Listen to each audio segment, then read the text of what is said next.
Le malaise est profond à la mairie de Douala 3e. Le personnel aux abois, qui observe une grève illimitée depuis le 22 juin 2016, décline sans fausse note les motifs de cet arrêt de travail. Nous sommes là pour réclamer les droits du personnel de la mairie de Douala 3e. Depuis 2 ans, on n'arrive pas à nous payer les avancements. L'employeur refuse même de nous rencontrer. Les multiples demandes de conciliation, il n'a jamais répondu. Les inspecteurs du travail sont venus ici plus de 3 fois. Le maire ne les a jamais reçus. Nous ne savons pas ce qui ne va pas. Mais au finish même les retards, les salaires, on les paye 45 jours après, c'est là où nous touchons. C'est voire même 50 jours. Le maire déclare que c'est la recette. Parfois le receveur, c'est les recettes qui n'entrent pas. Le problème ici, comme l'explique le porte-parole du personnel gréviste, touche à la fois le fonctionnement quotidien de la mairie et le facteur transfert des compétences aux communes, si cher au processus de décentralisation. Les concessions sont partout. Tous les marchés, c'est des concessions. Toutes les taxes, l'OTVP, c'est des concessions. La taxe d'hygiène, c'est les concessions. La taxe sur le produit de carrière, c'est des concessions. Donc, la fourrière municipale, c'est des concessions. Est-ce que quand on transfère les compétences dans une collectivité territoriale décentralisée, c'est pour mettre au profit des concessionnaires? Voilà, alors qu'on n'a plus de salaire, même nos avancements. Est-ce que c'est comme ça que les gens voient? Aidez-nous, que cela se fasse entendre partout. Les médias et tout, même les FM, on a déjà signalé. Ici, nous sommes comme les orphelins.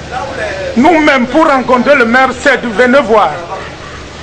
Hier même, jusqu'à la dernière minute, les inspecteurs sont venus afin qu'au moins qu'on puisse s'asseoir et trouver une solution par rien. Comment est-ce qu'on peut vivre dans ce genre? Aucune commune ne souffre comme la nôtre. Nous ne savons pas quelle malédiction on a envoyée dans Douala 3e. Les grévistes qui se sont abstenus de toute casse implorent la puissance divine à même de ramener l'employeur à de meilleurs sentiments. Il n'y a que toi pour nous délivrer, il n'y a que toi pour nous sauver, Seigneur Jésus. Nous t'appelons, nous t'invoquons, viens nous sauver, viens nous délivrer. Il n'y a que toi pour délivrer le pays, pour délivrer le Cameroun. Pour l'heure, le service est quasiment paralysé dans cette collectivité territoriale décentralisée dirigée par le Social Democratic Front. Les habitants de la vallée Saint-Thomas dans l'arrondissement de Douala 3e n'ont pas connu une nuit reposante à cause des inondations de la pluie diluvienne qui s'est abattue sur la ville de Douala en cette veille du 23 juin 2016. Actuellement, la situation ici à la vallée Saint-Thomas, l'inondation a commencé à partir de 1h27 que nous sommes inondés et que c'est pas la première fois. Vous voyez tous ce monde-là qui sont inquiétés à cause de l'eau. L'eau est bien connue pour son utilité, mais celle qui, en cette matinée, a pris d'assaut les ménages de cette vallée n'est pas de nature à rendre service. Les habitants des maisons littéralement engloutis par les eaux de la rivière Kondi sont pris au dépourvu. Pour cette locataire désillusionnée, le temps est venu de faire des revendications. J'ai demandé de penser que l'eau inonde souvent. J'ai demandé si l'eau entre là où je veux, moi je veux là où je veux la maison. Non, l'eau n'entre pas, j'ai fait un an. Si le bailleur peut me rembourser, je cherche ailleurs. Je vais répéter le bailleur va m'en sortir avec. Le trafic sur l'axe qui relie le Baba à la cité des Palmiers est interrompu. Le seul moyen possible de franchir l'autre rive constitue en soi un risque. Mais comme dans bien des cas, on peut tirer profit de ces malheurs. Pour ces gros bras, l'occasion est toute offerte pour se faire de l'argent. Pour traverser, si tu ne donnes pas 200 ou 500, on ne te porte pas.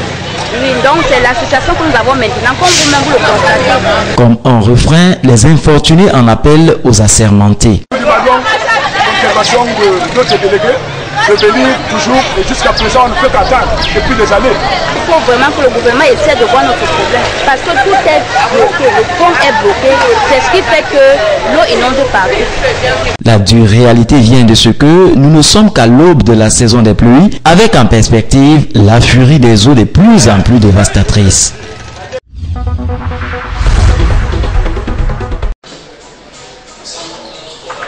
Il ne fait l'ombre d'aucun doute que les petites et moyennes entreprises ont toujours constitué la base du tissu économique des pays en développement. Malgré cette importante posture, l'accès des PME au financement reste un défi majeur. Cette approche justifie la tenue de ce forum qui a pour objectif de porter la réflexion et orienter les actions au moyen de constitution d'une plateforme de discussion sur le financement innovant des PME au Cameroun sous l'égide du JICAM. Il convient donc, avant tout débat au fond, d'identifier les écueils au financement des petites et moyennes entreprises.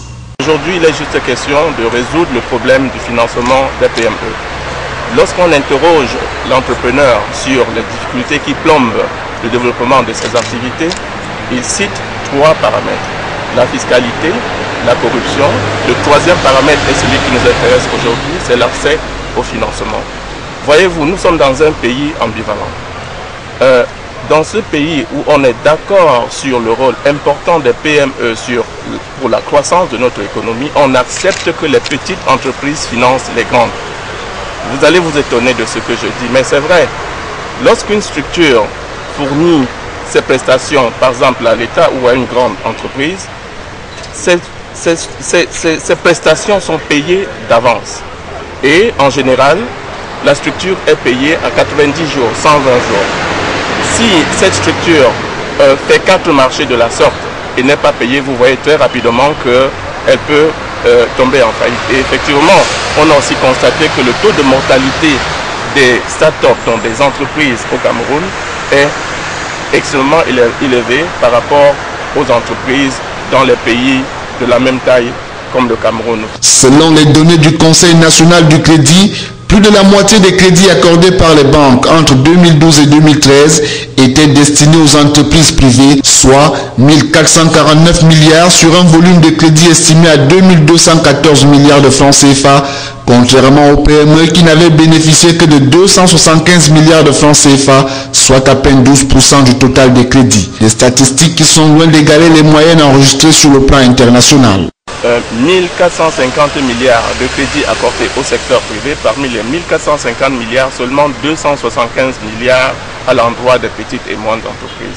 C'est très peu. Alors, qu'est-ce qui se passe?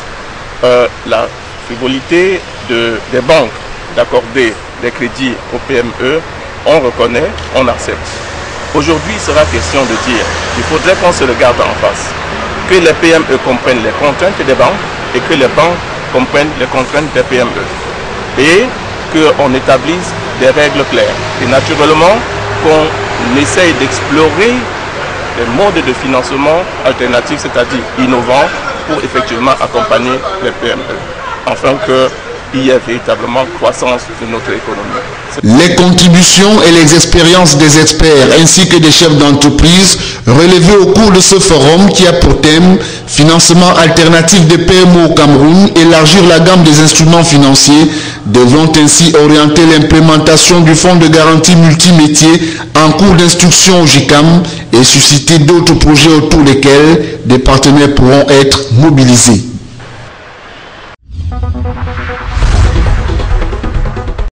Le centre multifonctionnel de Bépanda dans l'arrondissement de Douala 5e a été inauguré ce 22 juin 2016. La cérémonie placée sous le haut parrainage de la première dame Chantal Biya a mobilisé plusieurs personnalités au rang desquelles Pauline Irène Guéné, ministre des Affaires sociales. Ce joyau architectural de forme hexagonale et alvéolaire d'une capacité d'accueil d'environ 250 personnes rend une fois encore manifeste la volonté du gouvernement camerounais à prévenir, assister et à protéger les personnes socialement vulnérables. La coupure du ruban a fait suite à la visite guidée du dit établissement qui, elle, laissait entrevoir son rôle prépondérant dans l'hébergement et les formations diverses des handicapés et autres